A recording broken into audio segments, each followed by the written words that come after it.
ist alles vorbei.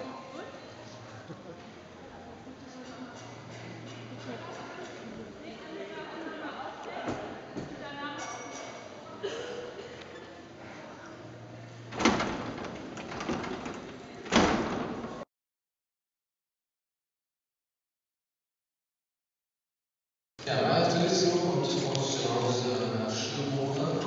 Der Vater ist in Australien und es wurde ein Mitschnitt